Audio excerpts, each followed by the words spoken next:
All right.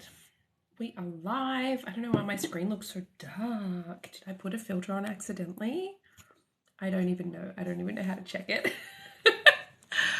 All right, we are live. We're going to be chatting psychic divination today. So, welcome. I haven't been live in a little while, and I've just noticed there's all these like fancy things down the bottom. Interact. I'm just going to click a few whilst I wait for people to join on and see what we've got. Okay, interact, lightning Q&A, randomly select a question. Okay, nope, let's not do that right now. Conversation starters, nope. Cool. Okay, so there's like interactive things on there, and poll, you can ask a poll. Cool, good to know. So, welcome if you are watching, if you are tuning in. If you are new to me, I'm Hannah, the Suburban Witch, a professional tarot reader and astrologer, and a witch. Obviously, it's in the name, right? Good evening must be late at your place. It is not. It is early. It is 10:30 a.m. I am here in Australia, in sunny Brisbane, although it is winter, so hence the long sleeves, but it's really not that bad. It's like 19 degrees Celsius, and that's cold, right? So, welcome to my channel, to my live. I'm a little bit croaky. My daughter's been unwell and I woke up a little unwell today as well. But I have my nice cup of tea, my witch's brew here to help me through. So I want to talk about psychic divination. Anyone watching, do you know what psychic divination is? Do you have access to your psychic abilities or want to develop them? Do you know how to do that? Like, I'm curious. Stephen says, hi from Perth. Hello, I used to live in Perth. Love Perth. Absolutely love it. It's one of my favorite places. So yeah, tell me where you're at on your psychic intuitive journey. Are you on that at all? I'm not sure how this is showing up for you on your For You page, or if you're a follower. That's going to depend on what your answer is, isn't it? But this is something that I do teach on. And then we're going to jump into some development if we get a few people and some interaction. So please feel free to interact and let me know where you're at, right? I may move this around slightly. Blocked them young and unsure how to unblock. Yeah, this much cooler background, right? All right, so yeah, we often block our own psychic development when we're really young. This usually happens around the age of 7. So we may have experiences prior to that. And then we get to the age of 7, usually, sometimes a little later, sometimes a little earlier. And we have, a parent, a guardian, a person, our friendship group. And what happens is we might say, hey, I had this dream, or hey, I saw someone in my room. They're like, you must have been dreaming. That's silly. Don't be silly. And it closes us off, right? As soon as we get no validation, right, we get the opposite, we get humiliation. That is a surefire way to block us from our spiritual gifts, okay? If you are a parent, if you are a guardian, if you have a little one in your life, I recommend when they tell you stuff, no matter how crazy it is, you need to be the person that believes them. I think this is a really great way to develop trust with your kids, but it's also a really great way to keep them open, okay? So if you're an adult and you're like, I'm pretty sure I used to have, dreams that came true, or I'm pretty sure I used to be able to see people walking through my room at night, or whatever it is, right? You can unblock that. I say it's easy because anyone can do it. You have to work at it, but it's not too hard, right? You can start off just by bringing in awareness to the fact that you want to unblock your psychic skills. Say it out loud. Just say, I am hoping to open my psychic skills up again. Might sound silly, but your guides, the universe, they hear that the voice carries a vibration through the universe, right? It's literally vibration. Sound is very powerful. So say it out loud, okay? Feel free, guys, as well, just drop any questions you have or anything as I'm going. But yes, you can absolutely start to unblock them. There are crystals that you can use. A really, really great one, is something called Labradorite. It's actually found in Canada. Do I have any nearby that I can show you what it looks like? I don't think I have it on my desk with me currently, but it's like a bluey green, and it looks like the Aurora Borealis trapped inside a rock. It's really cool. It's kind of rainbow sheeny. So Priya, I'm not doing readings, but I am teaching people how to read for themselves. So stick around. So yes, Labradorite, it's beautiful and it's really, really great at unblocking your pineal gland, which is like, it's in the center of both hemispheres of your brain, right? Like so the center of your brain, right where our mind's eye is, okay? And sometimes that gets calcified with lots of different things throughout our lives, environmental factors and emotional factors.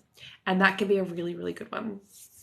Recommendations from strong recurring dreams. So if you're having a strong reoccurring dream, firstly, write that baby down. You want to write that down. If you're getting messages through your dreams, that's called a niromancy. That is a form of divination. It's a form of divination that I do teach as well.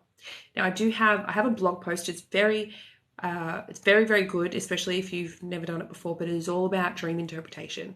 That can be a really great way to start diving into what that dream could mean.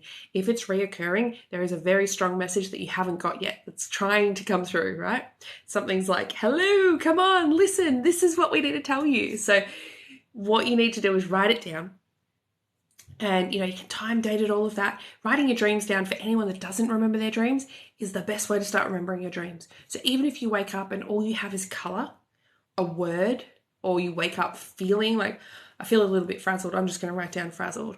Or even waking up and say, didn't remember anything. The act of physically writing first thing when you wake up, or voice note into your phone, whatever you've got available, starts to trigger your body to go, okay, we're going to write this, we're going to remember this.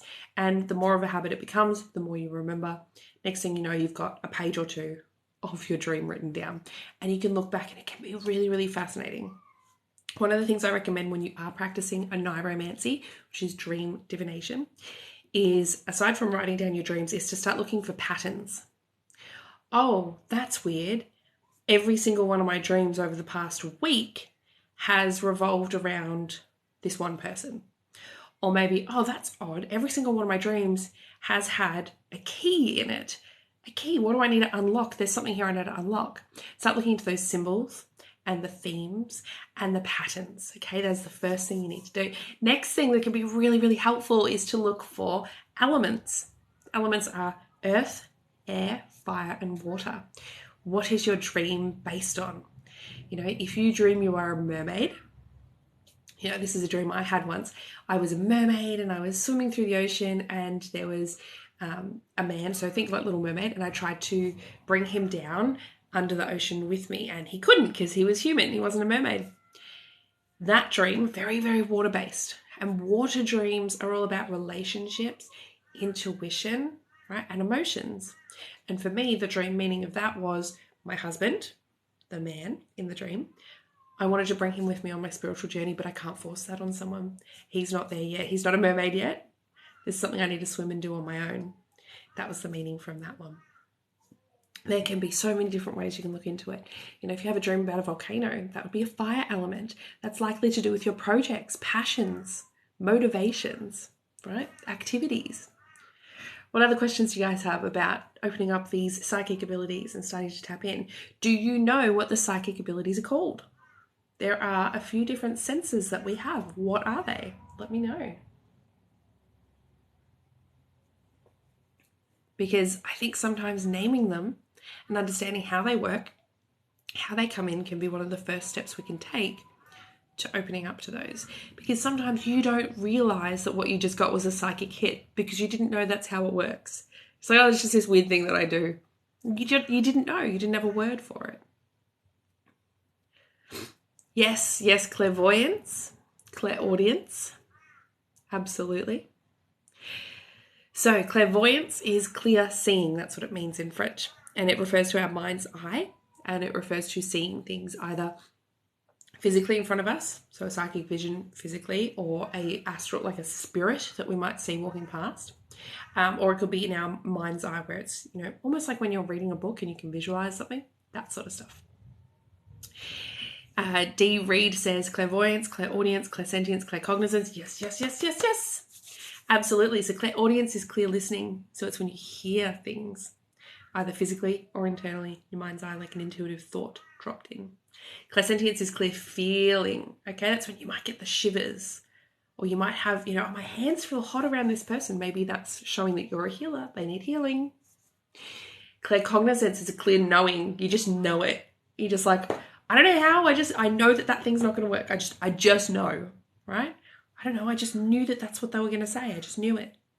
So that one's a really tricky one to pinpoint, and it's very fast. It's the fastest of them. What is the psychic of predicting things, like knowing that something will happen? That's called precognizance. Okay, so if you know something before it's going to happen, it's a form of precognizance. And what's interesting is how that comes through is going to tell you which is your most likely strongest psychic skill. So if you have a precognitive dream, and it's a dream that you have of something that's going to happen, then you're using clairvoyance, because dreams are linked to clairvoyance. Okay. The smell and taste ones, yes, there are. I was going to say there's two we're missing. Clairalience is clear smelling, and clairgustance is clear tasting. So I've had this in mediumship readings where I'm like, I'm tasting like, okay, that's chewing tobacco. That must be chewing tobacco. I've never in my life had chewing tobacco, but my mouth is going all crazy and I can taste sort of like a cigarette, but it's not a cigarette. That must be chewing tobacco. This person chewed chewing tobacco. And that's a hit. That's correct. So it gives us information. It's a way of bringing us information. What is it called when something just pops up on your mind out of the blue and then it happens? Yeah. So that could be either clairaudience, if you're hearing it like a thought, or claircognizance, if you just sort of know what's going to happen. Okay. So if it's almost like, you think, Sarah, my friend Sarah, you just think of them, I'd say that's clairaudience, unless you see a picture of them in your mind.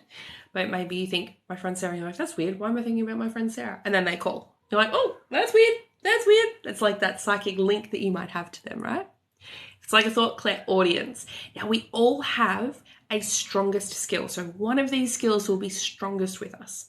I find one key way to figure this out is, and yes, I do read tarot. I've been told that I'm clairvoyant on multiple occasions. I've always related to knowing more. Yeah, so claircognizance. I mean, we're going to be all of them, right? You're going to use all of them. Some of my strongest ones, I had clairalience was the very first one that made itself known to me. I don't think it's come up maybe once or twice since, but it was so strong when it first appeared. And I put that story on my YouTube channel. It's very interesting. But it's not one that I use frequently, because especially the clear smell and clear taste, they can't give us a whole host of information. They can give us little bits, but not a lot. But our guides will use whatever they have available to them to get us through. But you will have one that is stronger, whether that is usually clairvoyance, clairaudience, clairsentience. They're the key ones. It's rarer to have claircognizance, but I find that people that do have that as their strongest, it like almost overwhelms all the other ones. They don't even notice it. What about when you dream and then it happens close to exactly a couple of days or weeks later? That's called a precognitive dream. That is dreaming of the future. It's a dream vision of the future. It's related to clairvoyance, clear seeing, using your mind's eye. It's fascinating when that happens. And usually those dreams, they feel different. They don't feel like a normal dream.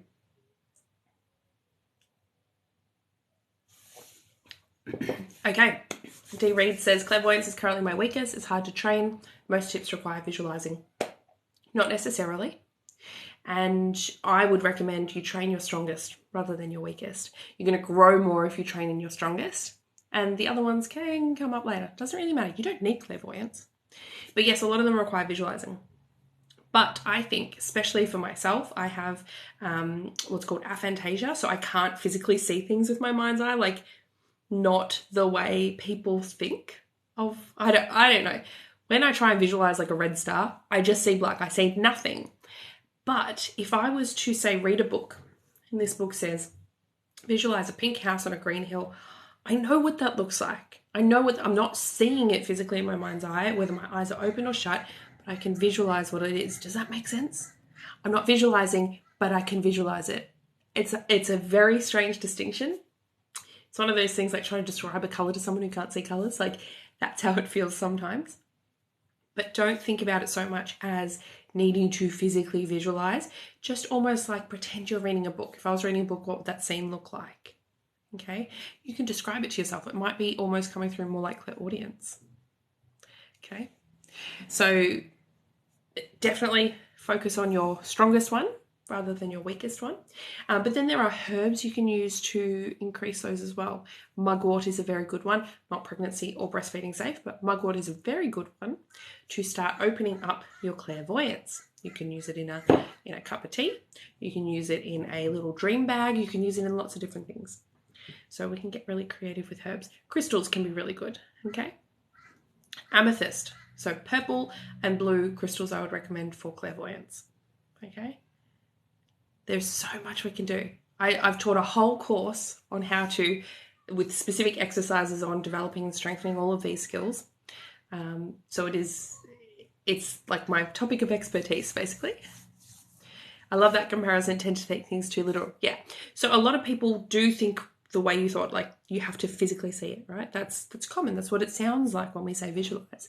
It's not actually how it happens for a lot of people. Okay. And you might have felt like a failure before when really you're probably doing it all along. Okay.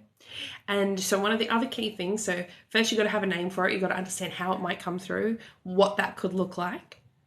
The next absolute biggest thing is going to be validation. You need to be able to validate what it is that you're seeing. So the best way to do that is through something like a psychic development circle where you're with a group of people and you can bounce off of them and say, hey, this is what I think I'm getting, and then have them go, yes, that's true. That's where the growth really comes from. That's really powerful stuff. That's why I included a psychic development circle, a weekly one, with my course when I launched it, because I was like, this is going to be the most growth. And to see everyone grow from week 1 to week 7 was phenomenal. It was so, so cool to see. By week 3, they were like kicking so many goals. It was really, really cool. So yeah, it's all super interesting stuff. Absolutely love all of this, right? It's the best. But yes, so that's just the start, right? That's just the psychic skills. Then you've got all the divination stuff that you can get into.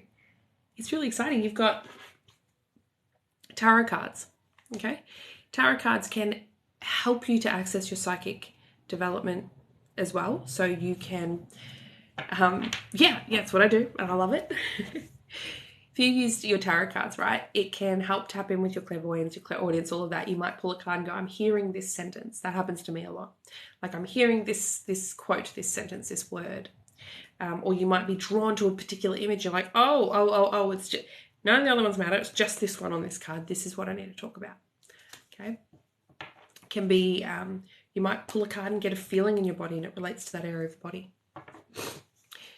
Took me years to find my deck. Yeah, I have a lot of tarot decks. I have a lot, probably too many. The Rider-Waite-Smith, which is your typical one, is my most used. That's my most frequent one. It's the one I use for most of my readings, but not all.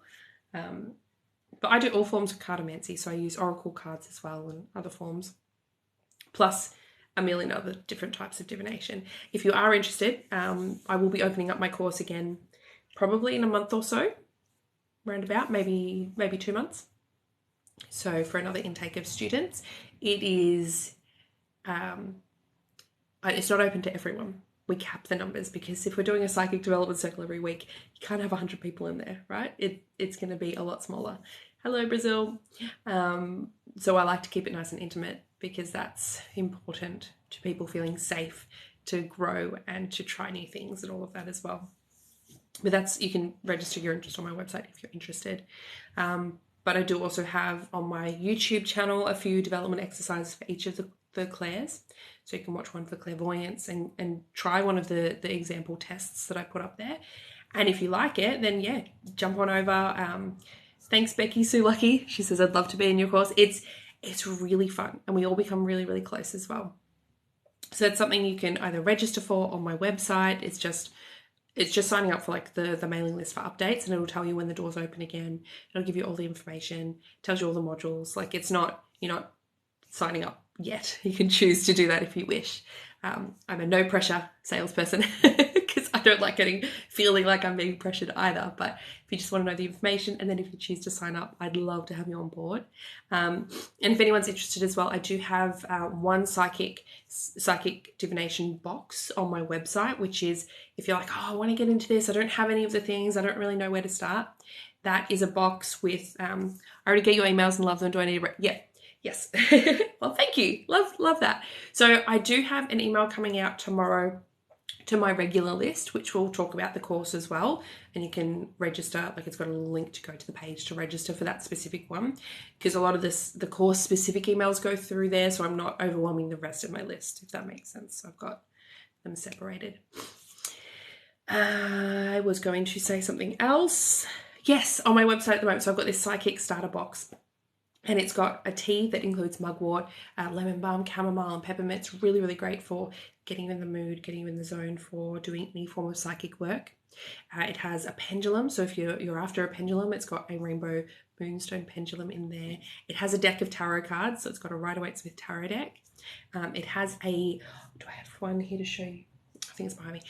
It has an obelisk, so a labradorite obelisk, which is a type of crystal. It's really powerful for opening your crown chakra, working with dreams, all sorts of stuff. It's a really, really great high quality crystal that I've included in that one. And then it also has a candle. I'm actually burning one of the candles right now. I'll show you. It is, I've been burning this one for a little while. It's a lunar magic candle, so it's like blue. There is a crystal in there. There's some beautiful herbs and jasmine and stuff.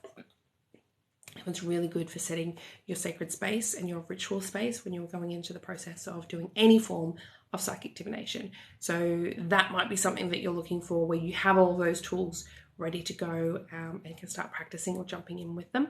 Whether you're a beginner or more advanced, that's up to you. But they're all hand blessed and hand cleansed by myself as well in that pack.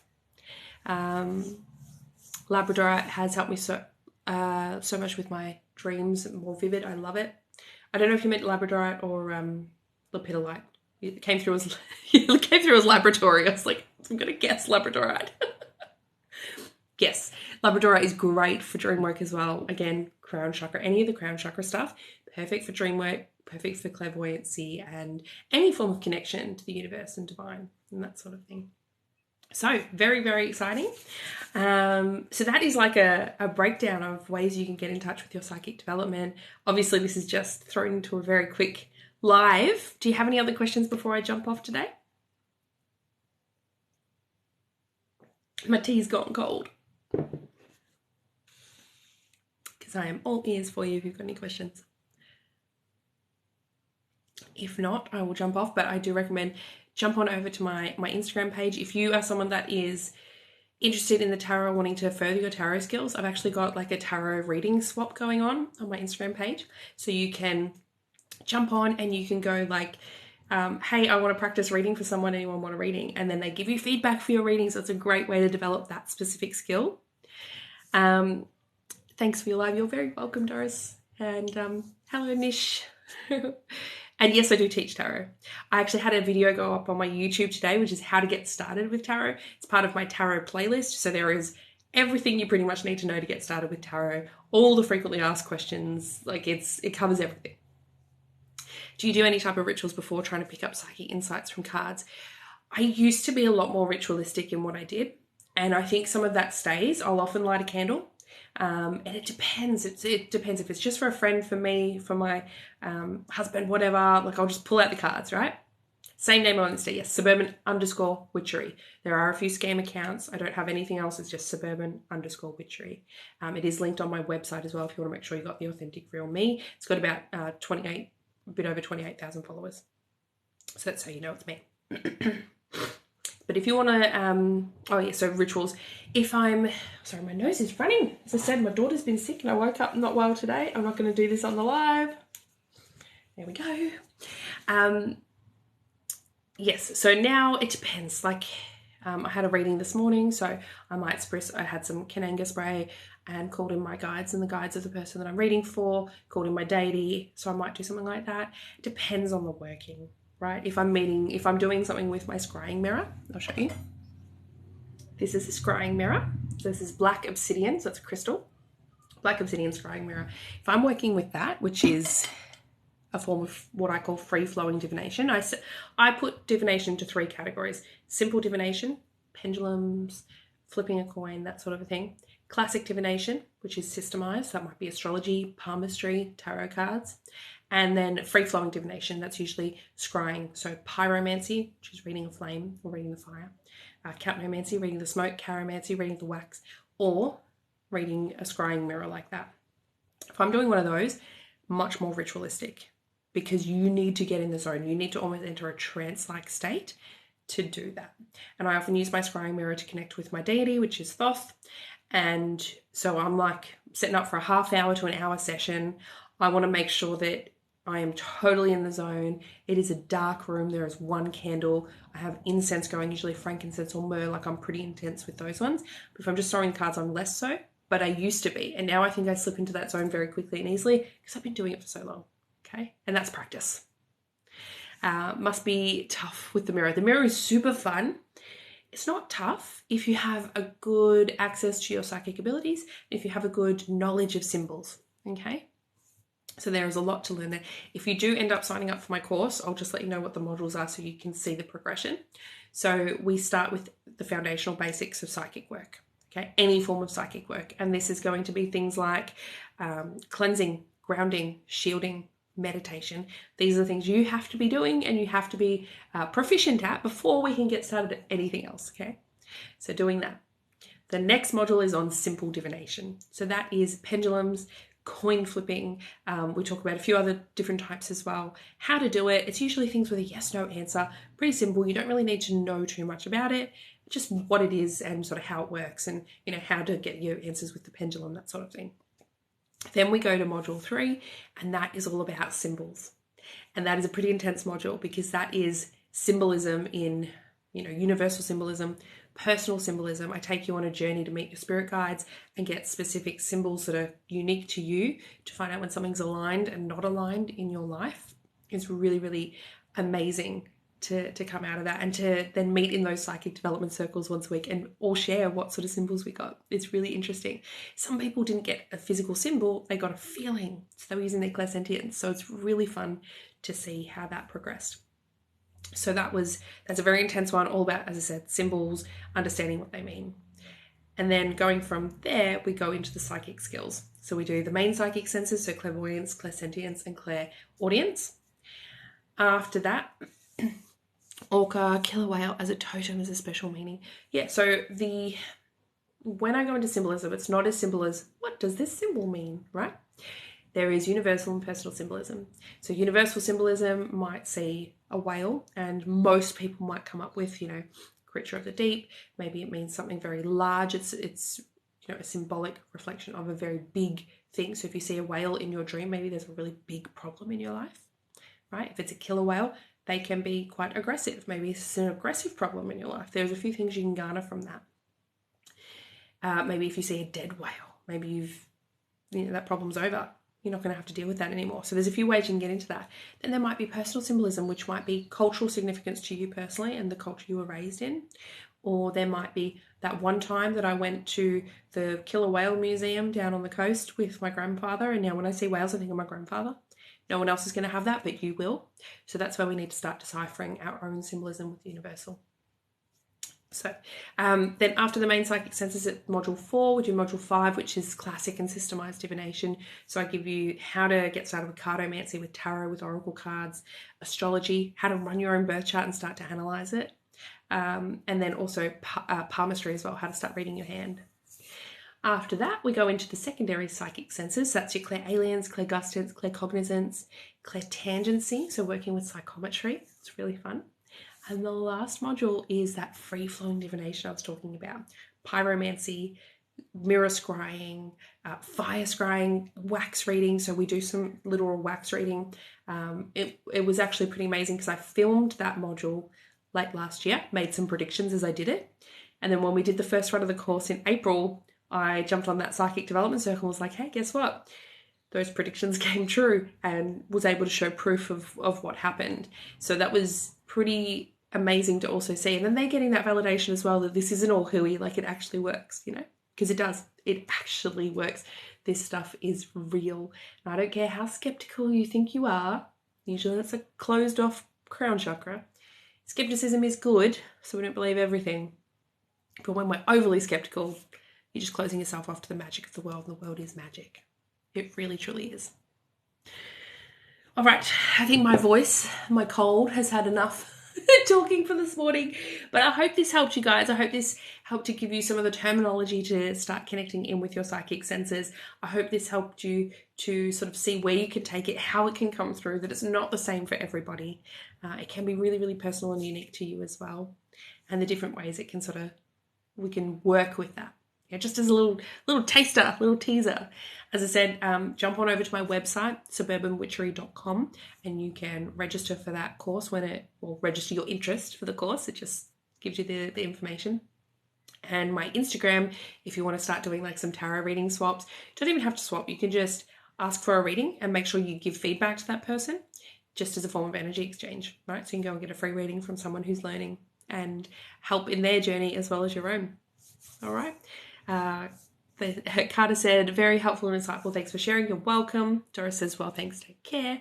You're very, very welcome. It's been a joy to connect with you all this morning. Hope to do it again soon, and have a lovely day or night wherever you are in the world today. Mwah.